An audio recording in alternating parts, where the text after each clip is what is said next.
Syahrul Ramadan alladzi unzila fihi al-Qur'an, bulan Ramadan yang diturunkan di dalamnya Al-Quran. Hudan linnas, sebagai petunjuk, hidayah bagi manusia, wa bayyinatin minal huda wal furqan.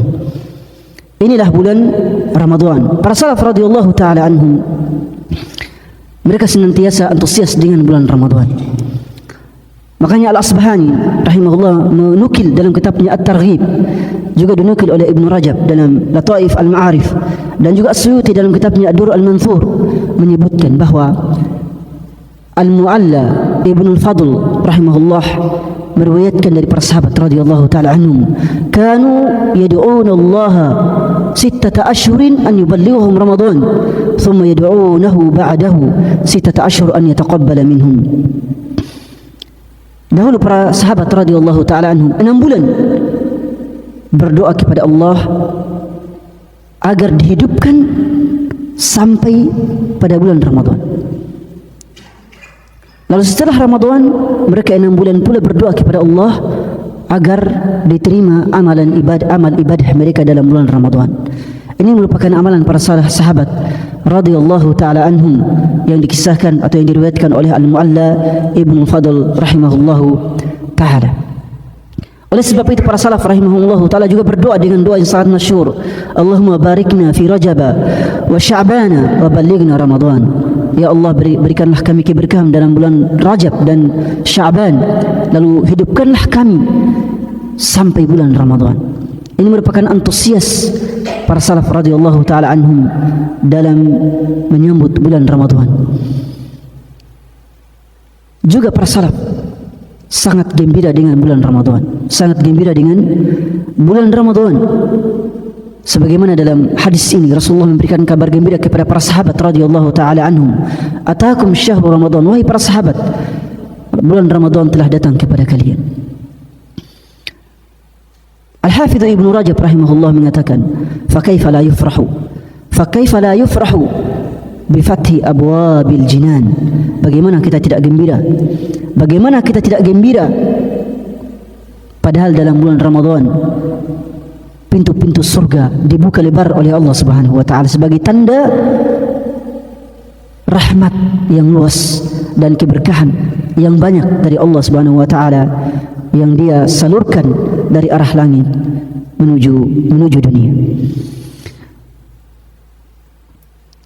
Para salaf rahimahumullah taala juga sebelum Ramadan mereka selalu berazam, bertekad untuk mengisi Ramadan dengan ibadah. Dan ini merupakan tanda dari hamba-hamba Allah Subhanahu wa taala yang bertakwa. Wasari'u ila maghfiratin min rabbikum wa jannatin arduha as-samawati wal ard u'iddat lil muttaqin. Mereka bersegera kepada ampunan Allah dan surga di musim-musim kebaikan. Para salaf radhiyallahu taala anhum meneladani Rasulullah sallallahu alaihi wasallam dalam mengisi Ramadan dengan berbagai macam ibadah, agar ketika tiba bulan Ramadan mereka telah terbiasa dengan ibadah-ibadah tersebut. Sebagaimana dalam hadis Rasulullah sallallahu alaihi wasallam tentang puasa Sya'ban.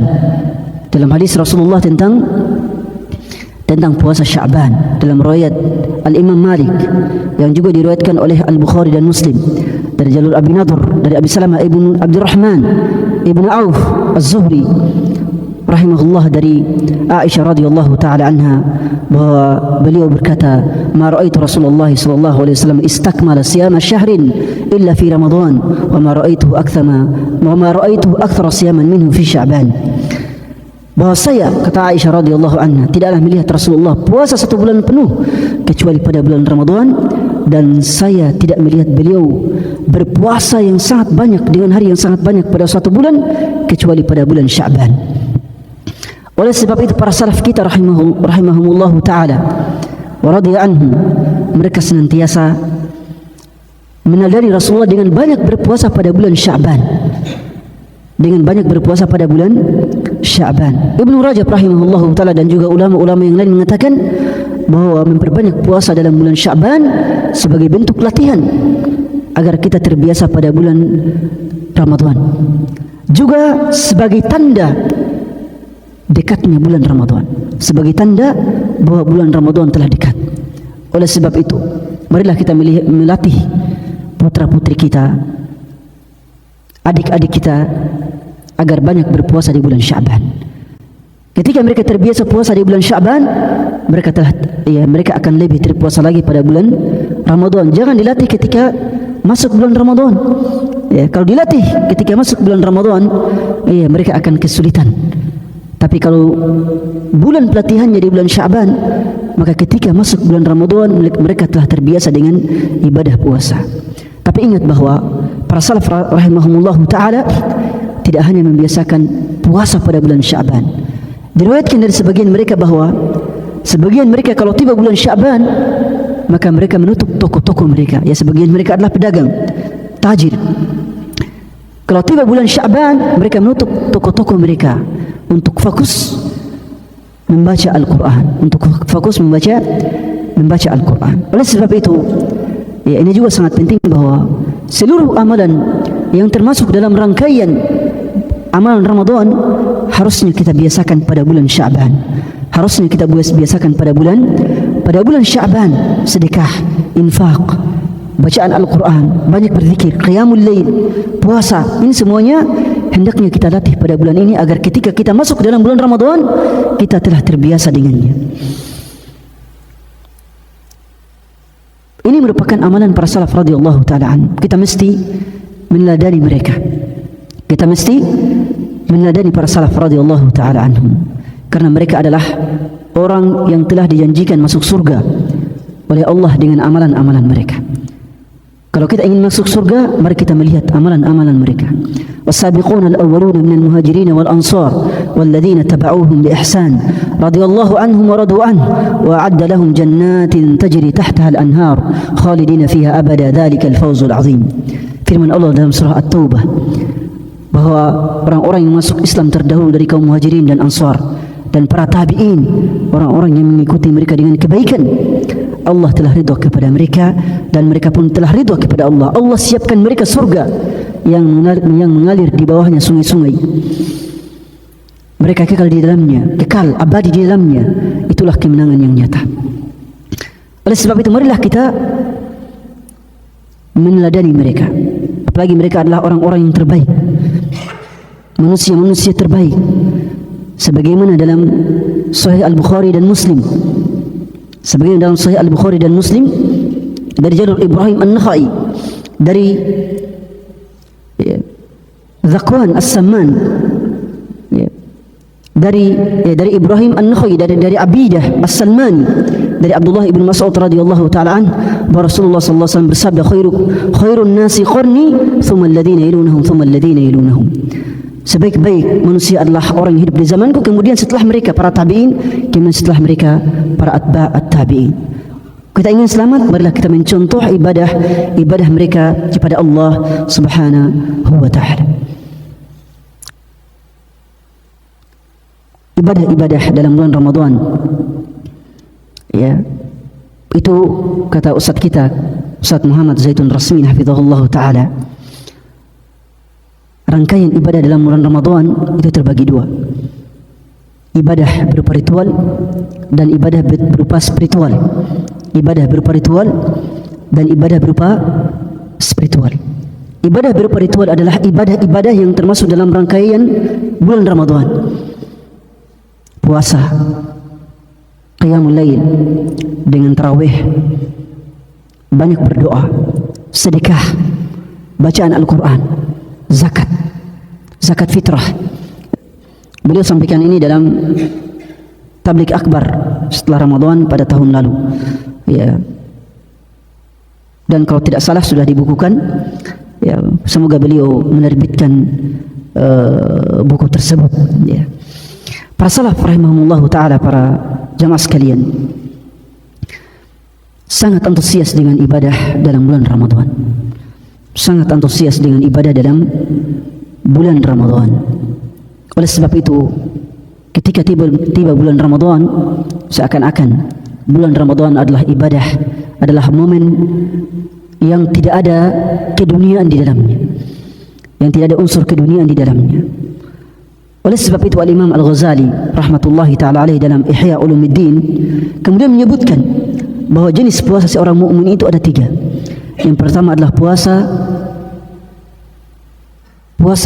umum, siyamul umum, yaitu puasa yang seorang hamba di dalamnya hanya menahan rasa lapar dan dahaga. Adapun maksiat maka jalan terus, perbuatan sia-sia jalan terus. Ini puasa yang umum. Kemudian yang kedua adalah puasa khusus, puasa istimewa, siyamul khusus. Ini puasanya orang-orang yang ketika berpuasa turut menjauhkan diri dari dosa, turut menjauhkan diri dari dosa dan maksiat, giat beribadah dan menjauhkan diri dari dosa dan maksiat. Semoga kita semua termasuk dalam golongan orang yang berpuasa pada jenis kedua ini, siyam al-khusus. Kemudian puasa yang ketiga adalah siyam khususil khusus, puasa yang lebih istimewa. Dan puasa yang lebih istimewa inilah yang merupakan istimewanya, ya, yang merupakan keistimewaan puasa para nabi, para rasul dan para salaf kita. Kita tidak akan sanggup dengan puasa yang seperti ini. Mungkin yang sanggup itu di antara kita hanyalah sedikit. Puasa yang sangat istimewa ini adalah di dalamnya seorang mukmin berpuasa tapi hatinya selalu bergantung kepada Allah Subhanahu wa taala. Dari menit ke menit dalam puasanya semuanya penuh zikir, penuh ibadah, dan tidak ada pikiran-pikiran keduniaan. Ini merupakan puasanya para salaf radhiyallahu taala anhum. Kita tidak mungkin seperti mereka. Kita tidak akan mungkin seperti mereka. Ya, mustahil. Ya. Tapi sebagaimana dalam sebuah pepatah,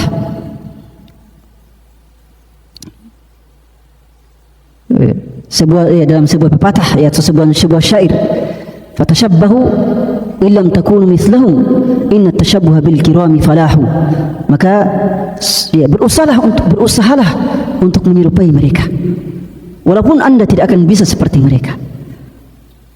Karena berusaha untuk menyerupai orang-orang mulia itu merupakan tanda jalan sebuah kesuksesan. Apalagi para sahabat, tidak mungkin kita akan seperti mereka.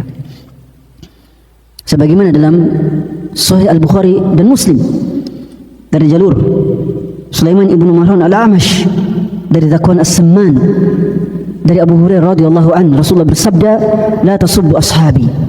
La tasubbu dari Abu Sa'id Al-Khudri, dari Abu Sa'id Al-Khudri, ya, dari Zakwan As-Samman dari Abu Sa'id Al-Khudri radhiyallahu taala anhu, Rasulullah bersabda, la tasubbu ashabi.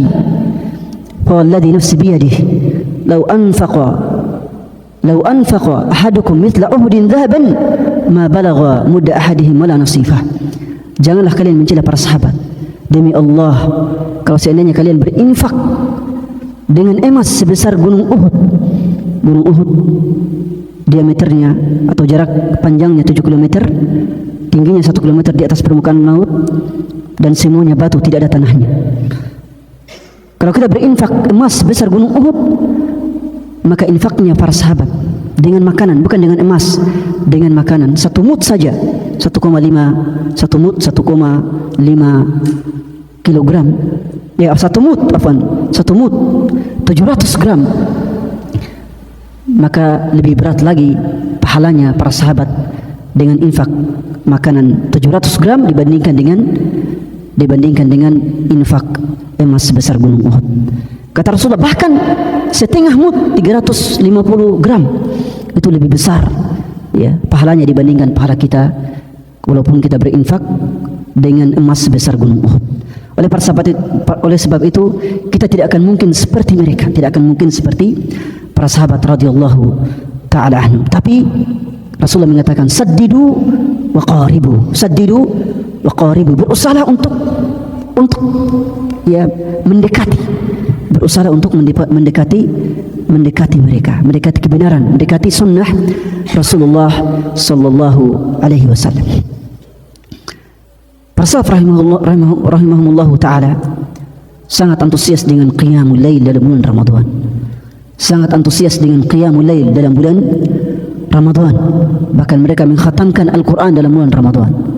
Al-Aswad ibn Yazid rahmatullahi ta'ala alaihi itu setiap malam di bulan Ramadan membaca setengah Al-Quran dalam qiyamul lail. Dalam qiyamul lail berarti beliau mengkhatamkan Al-Quran dalam salat dalam 2 malam. Ya, itu masih dalam salat. Belum bacaan mereka di luar salat. Kalau kita berbicara dengan bacaan para salaf di luar salat, maka Al-Imam Syafi'i dan Abu Hanifah radhiyallahu anhuma itu mengkhatamkan Al-Quran 1 hari 2 kali. Ketika selesai Ramadan, khataman mereka adalah 60 kali. Al-Imam Al-Bukhari rahimahullah itu khatamnya 1 kali dalam 2 hari, 1 kali dalam 2 hari. Itu masih khataman bacaan. Sedangkan khataman dalam salat, beliau mengkhatamkan Al-Quran 1 kali dalam 3 malam. Itu khataman dalam ibadah salat. Maka sangat luar biasa bagi para hafidh. Ya, sangat luar biasa bagi para hafidh. Ya, jadi bagi para hafidh itu kalau bisa mengkhatamkan Al-Quran dalam salat. Subhanallah. Abu Muhammad Al-Labban, salah satu seorang ulama di abad ke-3 Hijriah atau ke-4 Hijriah, beliau kalau selesai mengimami jamaah dalam salat tarawih, beliau kemudian berdiri lagi untuk salat. Beliau kemudian berdiri lagi untuk salat lail sampai subuh. Sampai apa? Sampai subuh. Itulah ya, subhanallah. Ya, para hafidh Al-Quran yang punya hafalan Al-Quran sangat indah kalau melewati Ramadan dengan bacaan Al-Quran mereka dalam salat mereka. Subhanallah. Saat-saat terindah para ikhwas sekalian, saat-saat terindah adalah saat kita semua berdiri di hadapan Allah secara sendiri, lalu kemudian melantunkan ayat-ayat suci Al-Quran secara sendiri. Ya, itulah saat-saat terindah. Atau ketika kita berdiri dalam salat tarawih, ketika kita menjadi imam, ketika kita menjadi makmum, itu menjadi saat-saat terindah. Tidak ada hal yang terindah dibandingkan dengan momen seperti itu. Tidak ada hal terindah dibandingkan momen-momen berdiri di hadapan Allah Subhanahu wa taala melantunkan ayat-ayat suci Al-Quran. Dan inilah yang menjadikan para salaf, kenapa mereka sampai mengkhatamkan Al-Quran dalam 1 rakaat, dalam semalam suntuk, karena memang Al-Quran itu sangat indah kalau dilantunkan di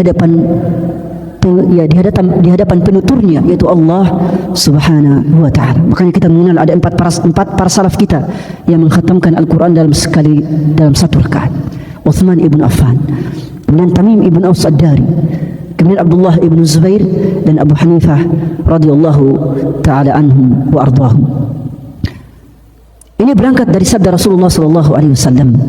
Ini berangkat dari sabda Rasulullah sallallahu alaihi wasallam dari riwayat Abu Salamah Ibn Abdurrahman Ibn Auf radhiyallahu taala anhuma, dari Abu Hurairah radhiyallahu taala anhu, Rasulullah sallallahu alaihi wasallam bersabda, "Man qama Ramadhana imanan wa ihtisaban, ghufira lahu ma taqaddama min dhanbihi." Siapa yang berdiri salat dalam bulan Ramadan dengan penuh nilai keimanan dan penuh harapan untuk mendapatkan pahala dari Allah, maka akan diampuni dosa-dosa yang telah berlalu. Dan para salaf telah sepakat, telah ijma' bahwa jumlah rakaat salat malam itu tidak ada batasannya, sebagaimana dinukil oleh Ibnu Abdul Barr radhiyallahu taala an dalam kitabnya At-Tamhid, juga Al-Istidhkar, bahwa para salaf telah sepakat bahwa jumlah rakaat untuk qiyamul lail dalam bulan Ramadan itu tidak ada batasannya. Itu tidak ada batasannya. Para salaf rahimahumullah ta'ala juga kalau berbicara dengan sedekah, kalau kita berbicara tentang sedekah mereka, subhanallah, dikisahkan bahwa Uthman ibn Affan radhiyallahu ta'ala an, Uthman ibn Affan radhiyallahu ta'ala an, beliau bersedekah tiap hari di bulan Ramadan 1000 dinar. 1000 dinar. 1000 dinar itu berapa? 1000 dinar itu 4000 gram emas. 4000 gram emas tinggal dikali 4000 gram emas dikali 1,5 juta, ya kira 4 miliar 6 miliar ya. Itu setiap hari. Lantaran kayanya itu Utsman ibn Affan radhiyallahu taala. Belum lagi para sahabat yang lain. Di antara para sahabat atau di antara ulama, ada yang memberikan makanan berbuka puasa itu 50 orang setiap hari. 50 orang. Bahkan Umar dan putranya Abdullah ibn Umar radhiyallahu anhuma itu kalau buka puasa mereka akan buka puasa dengan memanggil seluruh orang-orang yang mereka kenal berbuka puasa dengan mereka, ditanggung oleh mereka. Itulah ya merupakan sunnahnya para salaf radhiyallahu taala. Sunnahnya para salaf radhiyallahu taala. Karena nilai sedekah dalam bulan Ramadan, karena nilai sedekah dalam bulan Ramadan itu lebih mulia, lebih utama dibandingkan daripada sedekah di bulan-bulan lainnya. Sebagaimana dalam riwayat Abdullah ibn Abbas radhiyallahu taala anhu dalam Sahih Al-Bukhari dan Muslim. Dalam Sahih Bukhari dan Muslim dari riwayat Ubaidillah ibn Abdullah ibn Utbah ibn Mas'ud Al-Hudhali dari Abdullah ibn Abbas radhiyallahu taala anhu bahwa beliau mengisahkan كان رسول الله صلى الله عليه وسلم أجود بالخير وكان أجود ما يكون في رمضان. Rasulullah itu adalah orang yang paling dermawan. Tapi kalau sudah tiba bulan Ramadan, beliau akan menjadi orang yang lebih dermawan lagi. Itulah Rasulullah sallallahu alaihi wasallam. Sebab itu para salaf kemudian meneladani, mengikuti Rasulullah sallallahu alaihi wasallam. Bersedekah di bulan Ramadan dengan sedekah yang sangat banyak. Sedekah dalam bulan Ramadan sangatlah banyak. Posnya memberikan makanan berbuka, sebagaimana dalam riwayat Khalid Al-Juhani dari Rasulullah sallallahu alaihi wasallam, man fatara sa'iman kana lahu min ajrihi min ghairi an yanqusa min ghairi an yanqusa min ajrihi syai'a. Siapa yang memberikan buka puasa, makanan berbuka puasa kepada seorang muslim, kepada orang yang berpuasa, maka dia akan mendapatkan pahala dari orang yang berpuasa tersebut tanpa mengurangi pahala puasanya. Hadis ini diperselisihkan kesahihannya oleh para ulama, tetapi meskipun diperselisihkan, tentunya tetap memiliki nilai kemuliaan yang diharapkan dari kita. Man dalla ala khairin kafa'ilih, man dalla ala khairin kafa'ilih dalam Sahih Muslim. Siapa yang memberikan petunjuk, yang membantu orang-orang yang berbuat baik, maka dia akan mendapatkan pahala seperti orang yang melakukannya.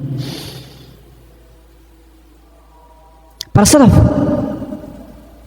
radhiyallahu taala anhum juga sangat antusias dengan i'tikaf. Sangat antusias dengan i'tikaf di bulan Ramadan. Bahkan sebagian mereka, salah seorang sahabat, lantaran antusias dengan i'tikaf, maka beliau tidaklah masuk masjid kecuali berniat untuk i'tikaf. Dalam bulan Ramadan tidaklah masuk masjid kecuali dengan niat i'tikaf. Karena sebagian ulama berpendapat bahwa batasan minimal i'tikaf itu adalah sebentar, sekedar untuk duduk di masjid itu sudah bisa untuk kita niatkan i'tikaf. Walaupun dalam sunnah Rasulullah SAW batasan minimal i'tikaf itu adalah 1 malam. Batasan minimal i'tikaf adalah 1 malam. Tapi sebagian sahabat radhiyallahu anhu mengamalkan bahwa walaupun sebentar kita masuk masjid, kita niatkan i'tikaf, itu sudah bernilai pahala di sisi Allah Subhanahu wa taala. Ibadah para salaf dalam bulan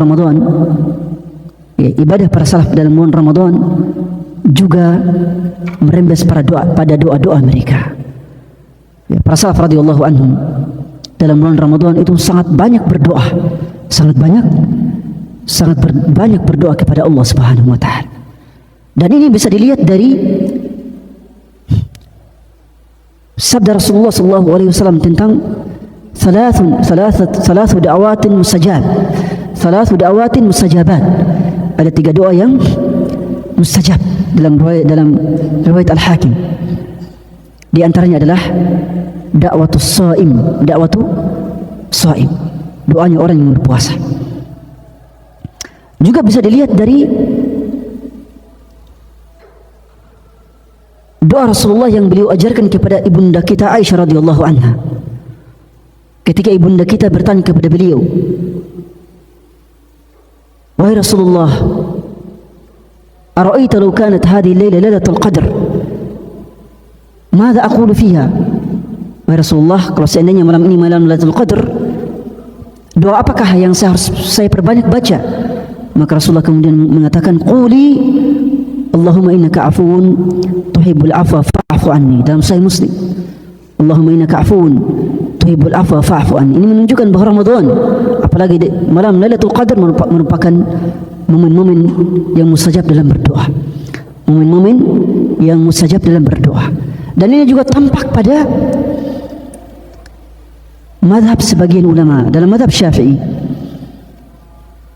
yang namanya kunut witir itu disunahkan dari pertengahan Ramadan sampai akhir Ramadan.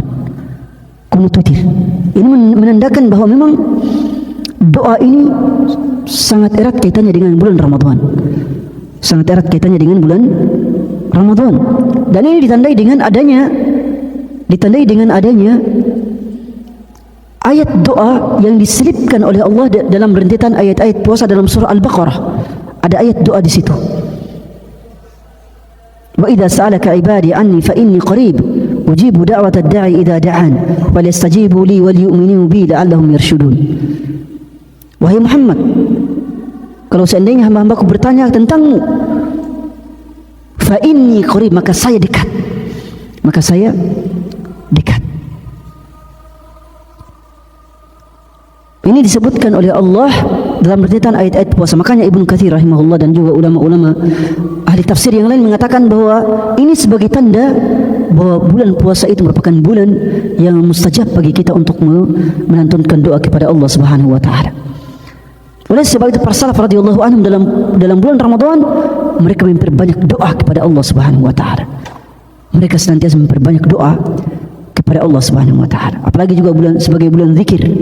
Bulan puasa adalah bulan zikir, bulan doa.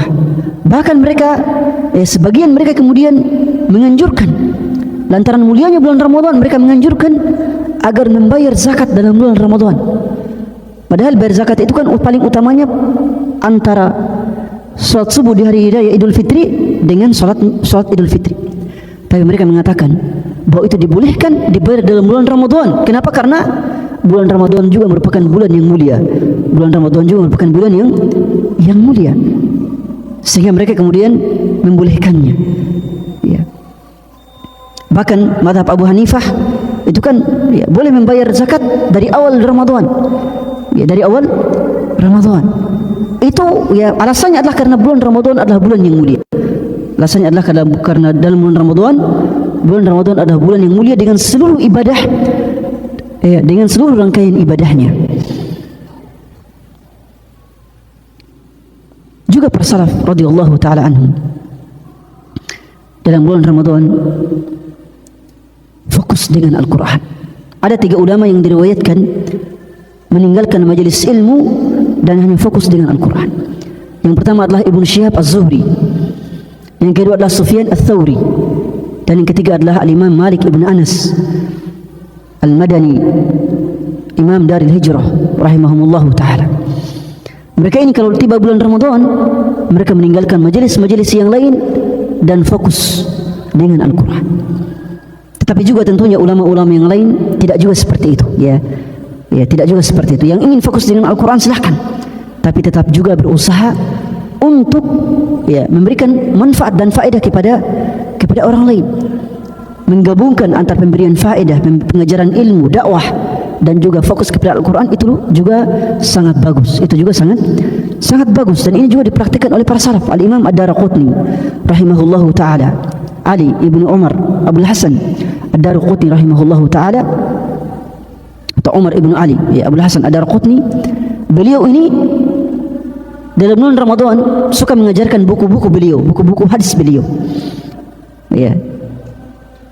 Itu juga menunjukkan bahwa para ulama Masya Allah tetap mengajarkan ilmu. Bahkan tadi kita sebutkan Abu Muhammad Al-Labban, ketika selesai mengimami jamaahnya salat tarawih, beliau akan salat sendiri, salat tarawih sendiri, salat qiyamul lail sendiri. Ketika salat subuh, beliau kemudian mengimami orang salat subuh.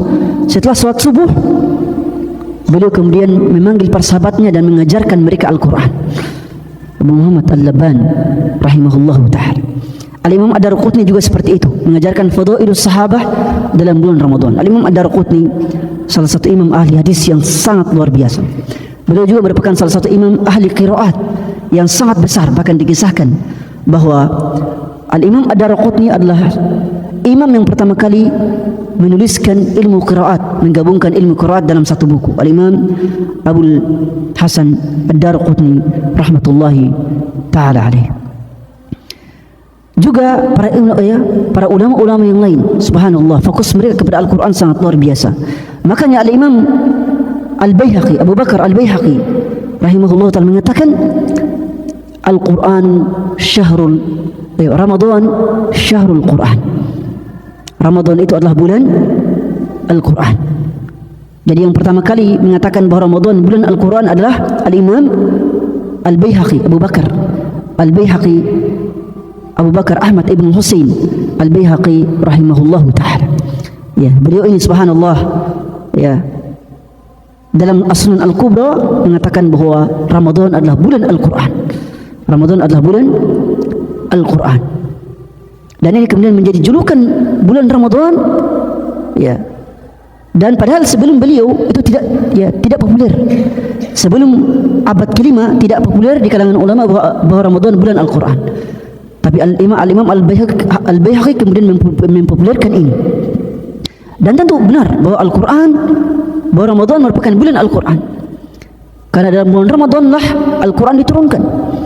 Baik diturunkan dari Allah Al-Mahfuz ke Baitul Izzah di langit pertama, ataupun ketika diturunkan pertama kali dari Baitul Izzah di langit pertama menuju, ya, kepada Rasulullah di bumi. Apalagi puasa dengan Al-Quran merupakan, ya, dua saudara kembar. Puasa dan Al-Quran merupakan dua saudara kembar.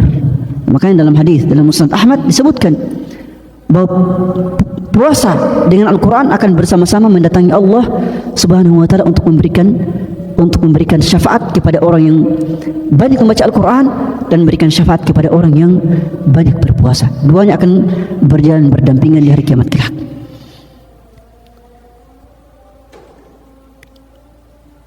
Sampai kapan?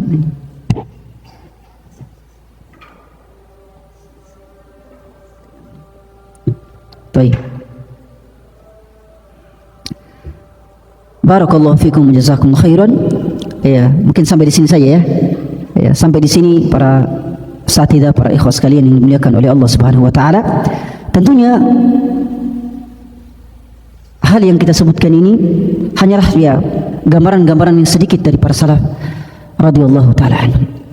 Tentu pembahasan tentang amalan mereka dalam bulan Ramadan, amalan para ulama dalam bulan Ramadan, ya, merupakan sebuah, ya, contoh, ya, sebuah contoh yang sangat luar biasa untuk diteladani, untuk diikuti, meskipun tentunya kita tidak bisa sampai, tidak akan mungkin bisa menyamai amalan-amalan mereka, apalagi derajat kemuliaan mereka di sisi Allah Subhanahu wa taala. Cukuplah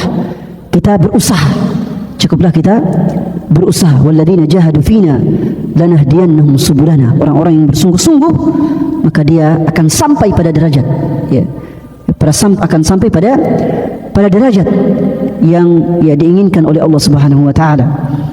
Ya. Fatashabbahu wa illam takunu mithlahum inna tashabbuha bil kirami falahu.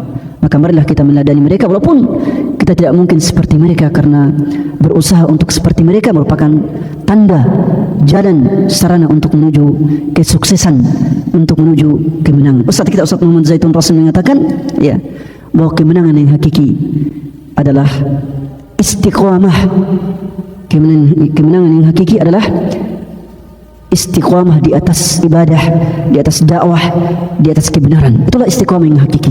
Maka marilah kita berazam agar tetap istiqamah dengan ibadah-ibadah kita dalam bulan Ramadan, dari awal Ramadan sampai Ramadan berakhir, dan terus sampai datang Ramadan berikutnya. Barakallahu fikum, jazakumullahu khairan.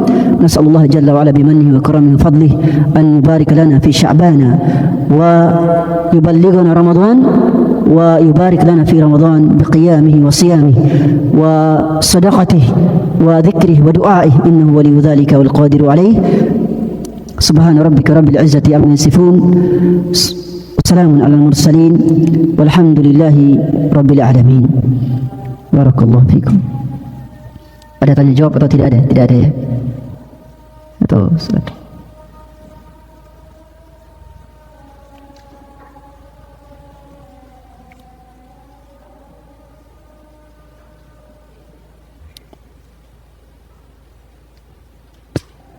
Saya kira demikian ya. Ditutup. Barakallahu fikum wa jazakumullahu khairan para peserta dan ikhwas sekalian. Ya, kita akhiri ya, subhanakallahumma bihamdik asyhadu an la ilaha illa ant astaghfiruka wa atubu ilaik wa akhiru da'wana anil hamdulillahi rabbil alamin. Wassalamu alaikum warahmatullahi wabarakatuh.